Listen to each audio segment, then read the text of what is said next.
Boa noite. Que o Deus da vida nos abençoe. Vida que é cantada pelos poetas, vida que fornece tanto conteúdo aos artistas. Alguns a cantam belíssimamente, outros merecem nossa atenção, em especial aqueles que nos convidam a deixar que ela nos leve. Não deixemos que ela nos leve, somos senhores dela, somos responsáveis pelo nosso destino. Então a vida é bem mais do que deixar simplesmente que ela aconteça. Vida, nosso único bem. Pensando nessa palestra, hoje à tarde, quando eu estudava um pouquinho, se eu escolhesse o tema para ela, o assunto para ela hoje, eu mudaria. Eu a chamaria de vida, único bem. Ou então só vida, nosso bem. A vida é um bem. E é o único bem que nós temos. Os outros bens todos são acessórios, são oportunidades, são recursos. Mas o bem em excelência que nós temos é a vida. Vida que vem de Deus, o nosso Criador. Vida que se origina a partir de Deus. Martins Peralva, um escritor espírita, estudioso da doutrina espírita, resume de forma poética e muito tranquila, quando ele nos diz que a vida é a mais bela sinfonia de amor e luz que o divino poder organizou. E Jesus, lá em João, nos convida a pensar a vida com qualidade. Quando ele nos diz, eu vim para que tenham vida e a tenham em abundância. Ele não disse simplesmente, eu vim para que tenham vida. Ele qualificou esta vida. Vida em abundância. Ele nos convida a acreditar e a viver a vida de forma plena, abundante em valores, em viver a vida considerando as possibilidades da vivência do mundo espiritual, do bem viver, do viver de forma digna, do viver de forma consciente, do decidir sobre a vida, do refletir sobre a vida, do pensar, do tomar decisões, do construir a vida na abundância que ele nos convida, a partir de reflexões seguras, de nos conhecermos, de aprendermos a caminhar. E um maravilhoso instrumento pedagógico, orientador, que Deus nos fornece para que nós construamos essa vida plena através de várias experiências, é a reencarnação. A reencarnação como instrumento de nossa própria redenção.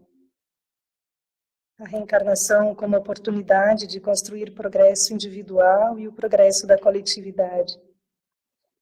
E o objetivo da reencarnação é o aprimoramento moral.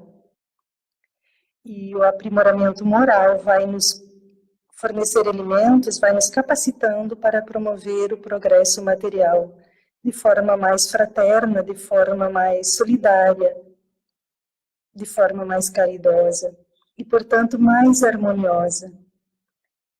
A reencarnação também é oportunidade de busca e construção da felicidade, mediante a vivência das leis divinas, e a partir delas desenvolvendo virtudes. Virtudes essas que todos nós somos capazes de conquistar. Jesus nos convida a desenvolver valores, aqueles valores que a traça não come, como ele ensinou, como ele vivenciou. Valores do espírito imortal, que não se perdem com o tempo, que não perdem qualidade, mas que são conteúdo que vamos acumulando na nossa bagagem para as próximas encarnações, para as próximas experiências. E já vamos agora qualificando as nossas próprias experiências com a construção desses valores. O Evangelho segundo o Espiritismo, lá no capítulo 17, nos convida a refletir sobre a importância de olharmos, quando pensamos em vida, para o corpo e para a alma. Por quê? Porque corpo e alma se acham em independência mútua. Por isso precisamos cuidar dos dois. Amai, pois, a vossa alma, porém, cuidai igualmente do vosso corpo, que é instrumento daquela. Então, as nossas emoções precisam estar bem cuidadas, porque quando elas estão em desalinho, o nosso corpo físico responde. Alguma coisa nele dói. E o nosso corpo físico precisa estar pleno de saúde, porque o espírito precisa dele para caminhar aqui na Terra. Então, eles são interdependentes nesse momento em que consideramos saúde dos dois. Precisamos, então, sim, cuidar da saúde do corpo e da saúde da nossa alma. E quando consideramos, quando refletimos sobre a vida, podemos buscar o Livro dos Espíritos. E lá na questão 880, os benfeitores respondem, quando Kardec pergunta sobre qual seria o primeiro dos direitos naturais do homem. E eles respondem que o primeiro direito é o de viver. Que ninguém tem, portanto, o direito de atentar contra a vida, nem a sua, nem a do seu semelhante. E na sequência, mais adiante um pouco, na questão 944, quando Kardec questiona se o homem tem direito de dispor da sua vida, eles respondem que não, que só a Deus assiste esse direito. Deus é Senhor do tempo, Ele sabe do nosso começo e quando precisamos retornar dessas experiências na matéria para o mundo dos espíritos. Então, nós não temos o direito de apressar esse tempo. Nós precisamos cuidar da vida para que esse tempo se cumpra de acordo com o planejamento anterior. E nós possamos, de fato, usar os recursos que essa encarnação nos oferece para a nossa evolução, para o nosso aprendizado. Ainda no Livro dos Espíritos, quando Kardec pergunta, considerando os desassossegos da alma, as questões que desacomodam, de onde nasce esse desgosto da vida, que são motivos às vezes aparentes, plausíveis, se apodera de algumas pessoas, de alguns sujeitos. E os benfeitores respondem que esse desgosto pela vida é fruto da ociosidade, da falta de fé e também da saciedade. E aí nós podemos refletir na fragilidade que às vezes envolve o nosso mundo material. E que esses elementos, todos eles estão associados a uma vivência muito material, a um distanciamento da vivência dos valores do espírito, a ociosidade, a falta de fé e a saciedade. Estão-se muito próximos do apego material e que constituem fragilidades ainda do espírito que caminha, que se esforça, mas que ainda apresenta essas fragilidades. E aí nós podemos recorrer a Santo Agostinho, que nos convida sempre a fazermos um processo de autoconhecimento, para entender um pouquinho dessas fragilidades, considerando que talvez falta para nós olhar para dentro de nós mesmos e aprender que o nosso universo interior guarda a centelha divina e que essa centelha divina nos capacita para aprender a entender os desafios que a vida nos oferece, nos apresenta e a superá-los. A proposta da vida, ela é toda de aprendizado, nunca de castigo. E tendo a centelha divina no nosso interior, é ela que nos dá essa condição de entendermos os desafios que a vida nos oferece, as situações difíceis que ela nos apresenta, e aprendermos a superá-los, a enfrentá-los, a ter esperança, a construir paciência. Quantas vezes nós já nos perguntamos qual é o sentido da nossa vida? Qual o propósito da nossa vida? Que objetivos ela tem? Que objetivos nós temos com a vida? O Evangelho segundo o Espiritismo nos convida a refletir que a incredulidade ou a simples dúvida sobre o futuro, as ideias materialistas, são, em uma palavra, os maiores incitantes ao desespero, à saída da vida por uma porta difícil que é o suicídio, que é também uma fragilidade, que representa, por vezes, um medo diante da própria vida. E aí nós precisamos olhar esse momento, esse sujeito sem julgamentos, com acolhimento, e ajudá-lo a entender, e a refletir, e a se perdoar, e a perdoar. Mas são fragilidades, que nós precisamos conversar sobre elas, que nós precisamos nos desafiar a entender, para podermos nos ajudar e ajudar os outros. Qual é, então, o objetivo da vida? Qual é o objetivo da minha vida? Nós aprendemos com a doutrina espírita que a vida tem um propósito superior e que nós podemos olhar de forma consciente para compreender esse propósito. Os bens materiais, eles são instrumentos necessários e muito úteis para construirmos o progresso coletivo, a partir daquilo que cada um sabe e aprendeu a fazer. Por exemplo, a profissão de cada um. Ela não pode servir simplesmente como meio de status individual, mas ela precisa servir para construir o progresso coletivo, porque ela precisa estar a serviço dos outros. E olhar, então, desta forma, vai nos ajudando a migrar de uma esfera de compreensão muito material para uma esfera de compreensão mais espiritual da vida. E nós vamos trocando de lugar, nós vamos deixando de depositar todo o nosso esforço num desejo de conquista material para o desejo de construção de valores espirituais. Nós vamos mudando de ponto de vista, vamos saindo de um ponto de vista todo material, ainda muito material, para a construção de um ponto de vista espiritual. E aí desenvolver os valores que o Cristo nos ensinou, aqueles que nós carregamos conosco. O apego excessivo da vida material, portanto, ele nos afasta da vida espiritual. E nesse movimento nós podemos encontrar a ociosidade, a falta de fé e a saciedade referidas antes. Todo esse movimento, ele não é saudável e ele não é tranquilo. Ele causa desassossego, ele desconforta.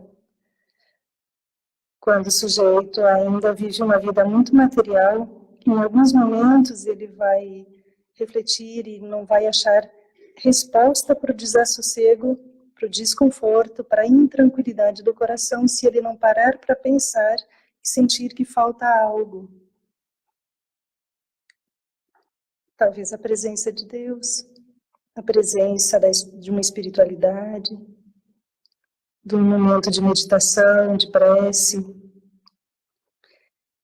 E esse mesmo desconforto, esse desassossego que desacomoda o ser nesse momento, pode ser um caminho que leva a uma dor, a dor da depressão, a dor da angústia, da ansiedade. E por vezes esse movimento leva à dependência de substâncias entorpecentes.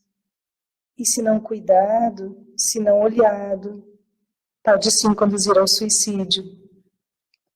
A dor, ela é a oportunidade de reaprender na verdade. Ela não é um elemento de castigo divino. Ela é uma bendita oportunidade de aprender. Ela é fruto do nosso equívoco, mas do equívoco em algum ponto do nosso processo de aprendizagem. Não é todo o nosso processo que está errado. É em algum momento ou em alguns momentos que nós nos equivocamos. E são esses momentos que provocam a dor, que oferecem um momento ou outro de aprendizado, que nos convida a refletir, que nos convida a repensar. E aí todos nós podemos fazer uma reflexão sobre nós mesmos e sobre os outros que conhecemos. Quantas vezes nós deixamos que a dor aumente, vá crescendo, tome proporções difíceis, quando percebida mais cedo, poderia ser tratada, poderia ser cuidada. E não se chegaria a uma situação difícil, com uma saída dessa forma tão frágil da vida. Podemos pensar também se nós realmente precisamos esperar a dor para aprender a viver de forma plena essa vida, ou se nós podemos viver nos preparando para não ter dor. Será que nós precisamos sempre desse recurso? Pedagógico, orientador, disciplinador. Mas nós podemos aprender a viver para não sentir tanta dor. Refletindo sobre a vida, acreditando que Deus não nos pune, Ele nos dá oportunidades. Ele nos convida a repensar. Ele nos convida a tomarmos conta das nossas escolhas a partir do bom uso do livre-arbítrio. E essas situações vão nos permitindo entender melhor o objetivo da vida, o que nos acontece, como nós fazemos acontecer. E aí nós precisamos buscar também onde está escrito a lei divina, já que a vida plena que nós somos convidados a viver, ela está de acordo com a vivência das leis divinas. E os benfeitores, mais uma vez, respondem que a lei divina ela está escrita na nossa consciência. Então, a lei divina está em nós, ela não é algo fora. E retomamos a reflexão anterior de que o movimento que nós podemos fazer para entender o sentido da vida, para buscar o valor da vida, para melhor entender o que ela quer nos ensinar. O caminho está dentro de nós, no nosso interior. As religiões, os livros, tudo aquilo que nós temos de recurso externo, eles são meros lembretes de que a lei divina está na nossa consciência. Eles são muito caros, eles têm um benefício muito grande, mas eles são lembranças para que nós busquemos a lei divina que está na nossa consciência. Eles são encaminhamentos que nos convidam a olhar para dentro do nosso interior. E toda vez que nós agimos contrária a essa lei, nós sentimos as consequências desse próprio descaminho em nós mesmos, nos desassossegos, na intranquilidade. Por exemplo, quando nós sentimos muita raiva, nós sentimos um adoecimento do corpo físico, em forma de dor de estômago, dor de cabeça, de dor na musculatura. É o corpo nos dando um sinal de que algum desajuste na emoção está acontecendo. E ele só acontece porque nós estamos indo contra a lei divina. Nós não estamos, em algum momento, em alguns momentos, breves ou mais longos, vivendo de acordo com a lei divina. E o Evangelho segundo o Espiritismo aprofunda essa questão da consciência. Lá no capítulo 8º, não saiba a vossa mão esquerda o que dá a vossa mão direita, quando um espírito protetor nos convida a pensar na consciência como uma sentinela vigilante que Deus, em sua infinita misericórdia, colocou no interior de cada um de nós. E essa consciência só dá bons conselhos. Essa sentinela vigilante só dá bons conselhos. Nós é que precisamos ouvi-los e interpretá-los. Na rotina diária, na nossa necessidade de vida material e no lugar onde nós colocamos o nosso tesouro, que às vezes é na vida material, nós conseguimos entorpecer a nossa consciência. E aí não a escutamos. Ela continua lá, cumprindo o seu papel, mas nós a ofuscamos, nós a entorpecemos. Mas ela continua sendo uma sentinela. Ela vai se fazer ouvir no momento necessário.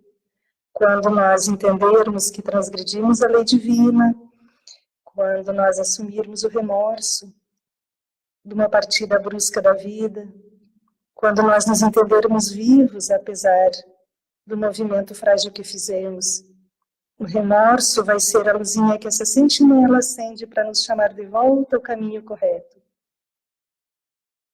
E em outros momentos mais simples, como uma depressão, também é essa sentinela que no momento certo nos chama de volta.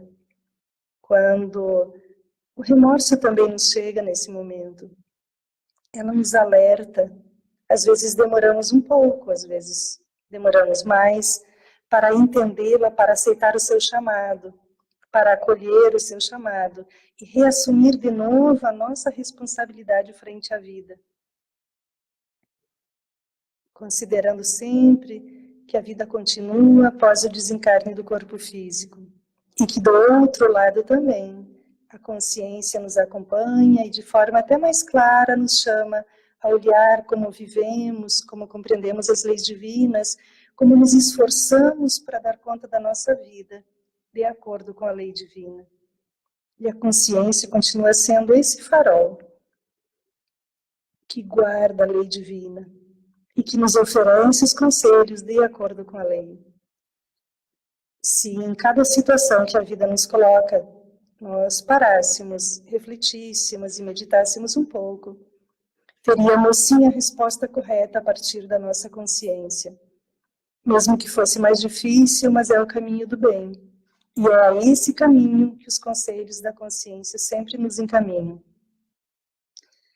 Mas como dar conta disso tudo? Como entender a consciência? Como achar o sentido? São tantas coisas que a vida nos pede, são tantas exigências. A vida material não é simples. Ela agrega situações tão diversas no nosso dia a dia, nas nossas relações, nas nossas obrigações. E aí Kardec pergunta aos benfeitores na questão 625, qual é o tipo mais perfeito que Deus tem oferecido ao homem para lhe servir de guia e modelo, considerando que precisamos de um guia e de um modelo. E a resposta mais curta da codificação do Livro dos Espíritos, Jesus. Então Deus nos ofereceu um modelo, um guia. Nos ofereceu alguém de uma espiritualidade muito grande, capaz de nos guiar. E Jesus, quando aqui esteve, disse que nós temos condições de modelá-lo. Quando disse que todos somos filhos de Deus. Quando disse por várias vezes que é nosso irmão. Quando nos convidava a sair de uma situação passiva, nos movimentarmos. Quando disse por diversas vezes que dentro de nós estava a condição para fazermos diferente, para fazermos melhor.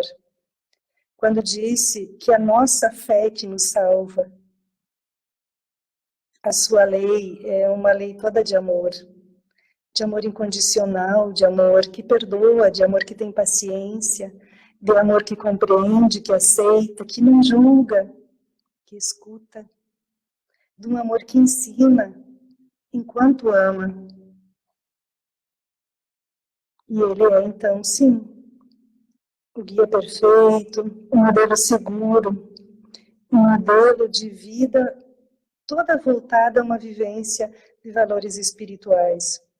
E a partir dele podemos, então, agora pensar que o caminho para nós pode ser, sim, a busca de uma espiritualidade autêntica.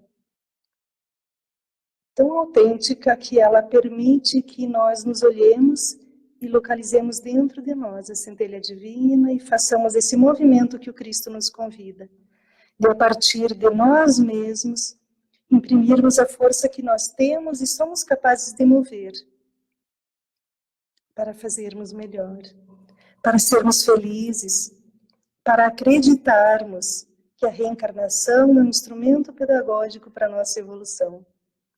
E que nós temos junto desta vida, nesse momento, nesse lugar, nessa família, as condições necessárias para que a nossa evolução aconteça.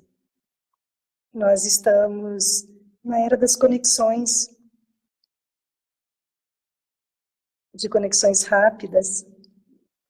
E por que não aproveitar essa era das conexões e nos reconectarmos conosco mesmos? Nos reconectarmos com o nosso mundo exterior, que em algum momento dessa nossa caminhada desconectou. Reconectar porque esta não é a nossa primeira experiência. Reconectar porque é natural da vida estar conectado com o mundo interior. E que o erro, ele é provisório, o erro é um momento, então reconectar.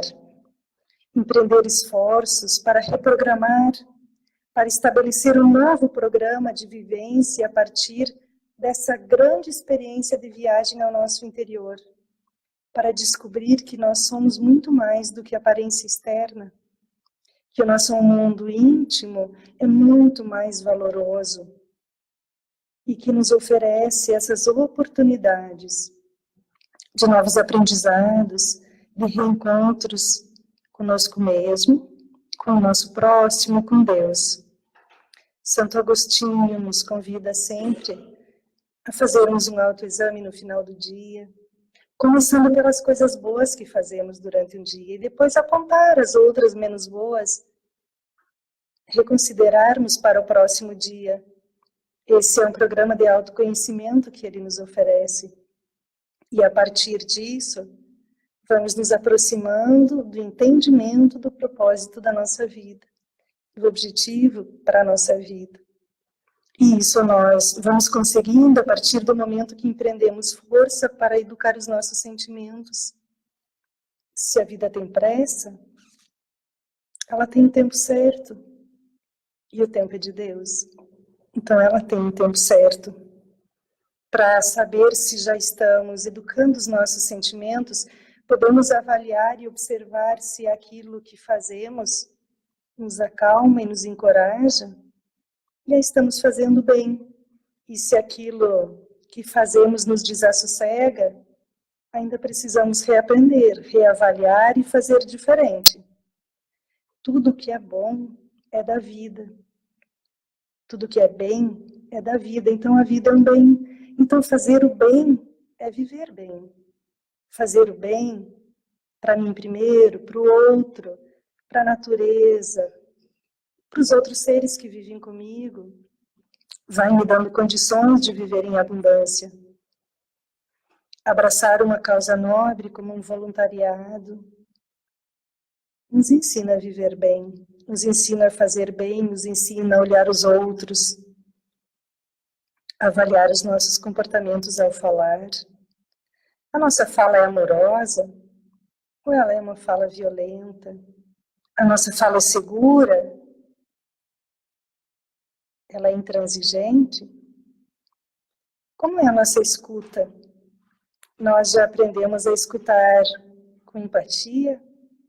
Nós acolhemos o outro pela escuta? Ou nós só ouvimos? Nós já aprendemos a não julgar?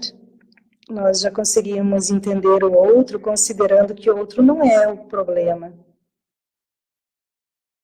Que o outro é um ser igual a nós, é um sujeito em evolução, é um espírito imortal, que tem seus erros sim, mas tem grandes capacidades de aprendizado também, já construiu muitas virtudes. Nós já aprendemos a não comparar as dores, a não dizer para o outro que nos apresenta a sua dor, que a dor dele não tem importância e que sempre tem alguém com uma dor maior. No momento que alguém nos chega contando sua dor, aquela é a maior dor dele nesse momento. Não cabe avaliar se ela é grande ou pequena. Não cabe dizer que ele deve considerar que outros têm mais dor. Outros têm sim, mas nesse momento é a dor dele que precisa ser acolhida. Ele precisa ser cuidado, amado. E isso nós vamos fazendo, escutando, acolhendo com o olhar, com um sorriso. Nós também podemos evitar aconselhamentos. Muitas vezes eles são supérfluos. Muitas vezes não é exatamente aquele conselho que o outro irmão está precisando, está desejando. Talvez ele só queira mesmo ser escutado. Nós podemos aprender a falar com bondade, a falar com simpatia. Nós podemos programar, usar no nosso dia a dia a comunicação não violenta em todos os momentos. Com os que moram conosco, com os que encontramos na rua, com os colegas de trabalho. A comunicação não violenta nos convida a usar da voz com cuidado, a moderar as palavras, a ser gentil na colocação dos assuntos que precisamos colocar. Nós sabemos acolher a vitória dos outros. A maioria dos sujeitos da nossa sociedade, não se satisfaz, não se sente bem com a vitória dos outros. E esse também é um fator provocador de dores, de decepções e de angústia que podem levar à depressão. Várias vezes a pessoa chega e conta de uma alegria, de uma felicidade e nós sabemos acolhê-la, ou será que ainda fazemos pouco caso? Bom, era visto, só passou na universidade. Mas esse é o momento mais feliz da pessoa e ela também quer ser acolhida nesse momento. Faz diferença também como a escutamos, como a olhamos, como a recebemos. E recebendo bem, vamos estar incentivando, elevando a sua autoestima, convidando-a a continuar nesse caminho de construções da sua própria vida. Um recurso que nós temos na casa espírita, para quando a dor nos chega, ou para convidar alguém que nos traz a sua dor, é o atendimento fraterno. Quando em algum momento da vida nos sentimos angustiados, desamparados, o atendimento fraterno é uma escuta empática, ética, na casa espírita, onde nós podemos falar da nossa dor e alguém vai nos escutar com profundo respeito e acolhimento. A terapia dos passes, da água fluidificada, é outro momento muito salutar, que nos encoraja, que nos traz novas alegrias, que nos permite refazer as palestras públicas, que nos esclarecem, que nos informam, nos orientam. Também são momentos de aprendizado. A prece é um momento bastante especial, é um recurso que nós temos para estabelecer sintonia com Deus e pedir a sua ajuda. Expressar gratidão a Ele pela vida, pelas oportunidades. E aí nós vamos entender que todo aquele que ama faz prece. E quem perdeu o contato com o amor, mais necessidade ainda tem da prece, para reatar sim os laços consigo mesmo, com o próximo e com Deus. Muitas vezes aquele que perdeu o amor não consegue fazer prece. Por isso, nós também somos convidados a utilizar esse momento da prece e fazê-la pelos outros. Estaremos levando energias amorosas até Ele. Qual seria, então, a prevenção da dor, a prevenção da decepção, a prevenção, o cuidado que nós poderíamos ter para viver melhor, para buscar a vida em abundância? A educação moral é o caminho. A educação moral a partir do Evangelho. O Evangelho que ilumina os corações e nos capacita para modelar Jesus. A educação moral vivenciada na prática, no treino diário, na nossa rotina, podemos nos perguntar se frente a essa situação estivesse Jesus, como é que ele faria? Qual seria a sua ação? O que é que ele diria? E aí eu gostaria de fazer um convite especial a todos que desejarem aprender um pouco mais sobre o Evangelho, a participarem das palestras públicas aqui na nossa casa nas quartas-feiras. Nesse momento da palestra das quartas, nós fazemos um estudo metódico, pedagógico, do próprio Evangelho, do Evangelho segundo o Espiritismo, e a cada item nós vamos aprendendo a interiorizar o que esse código moral tem a nos ensinar, como nós podemos compreender suas lições e como as suas lições servem para a nossa vivência no dia a dia. Todas as quartas-feiras, às 19h30. Um outro convite bastante especial quando nós pensamos em proteger a vida, em cuidar da vida, é nos associarmos às ações que são feitas na nossa cidade, em prol da vida. E um dos movimentos que se faz no Brasil todo e que oferece amparo emocional e oferece cuidado com a vida e prevenção do suicídio.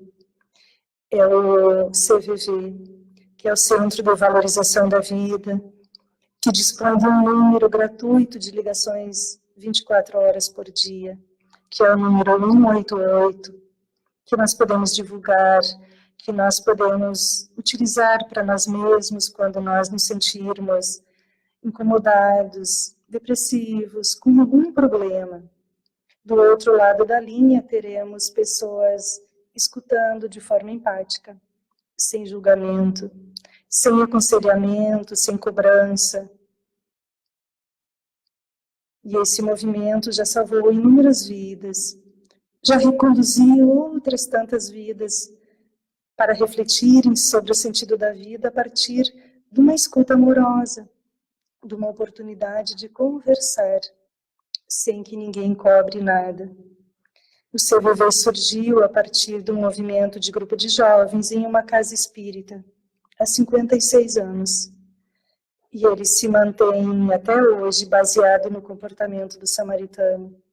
Aquele samaritano da história do Evangelho, que não julgou, que acolheu sem perguntar, que não exigiu respostas, que não cobrou mudança de atitude, que apenas acolheu e deixou que o outro decidisse a partir daquilo que ele oferecia como exemplificação.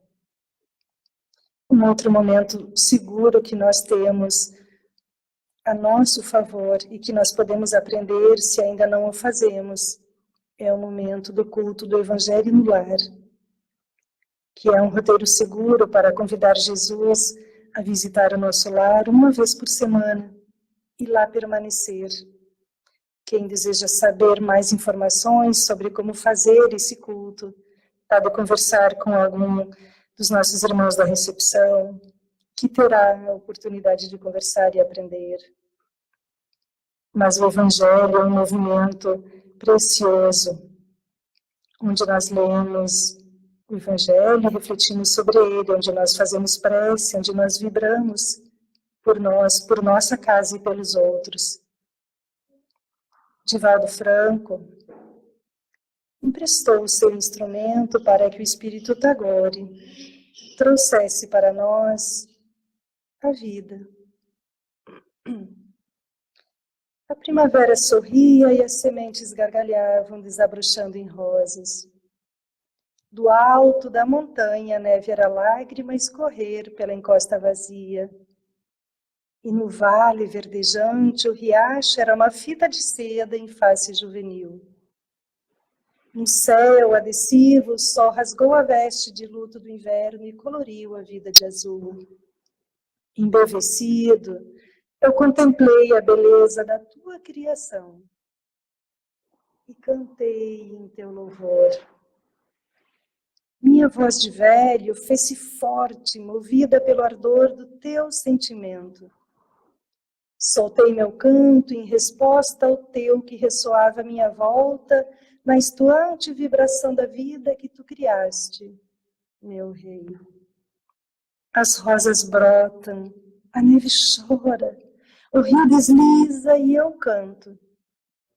Canto por ti, Senhor da minha alma. Hoje em que me curvo na janela da velhice, acode-me ao coração o hino que compuseste a criar a vida. Torno-me criança e reencontro a inocência do primeiro sorriso, para ofertar-te, meu Senhor. Sou jovem outra vez e ofereço-te o ardor do meu primeiro amor, e que nunca outro amor reine em mim que não o teu. Amadureço, sou fruto maduro ao sol do teu calor, e ofereço-te minha madureza como joia derradeira. Agora que o inverno se foi e a primavera chegou, eu permaneço no inverno do meu corpo, enquanto aguardo a primavera da tua chegada. E tu chegarás, virás no teu cantar do riacho, no gargalhar infrene da semente, no desabrochar da rosa, virás na lágrima da neve e raiarás, sol da minha vida, despertando-me para ti. Que o Deus da vida nos abençoe e que nós possamos acolher as energias trazidas pelos benfeitores a cada um de nós, permanecendo assim por alguns instantes de tranquilidade, pacificados,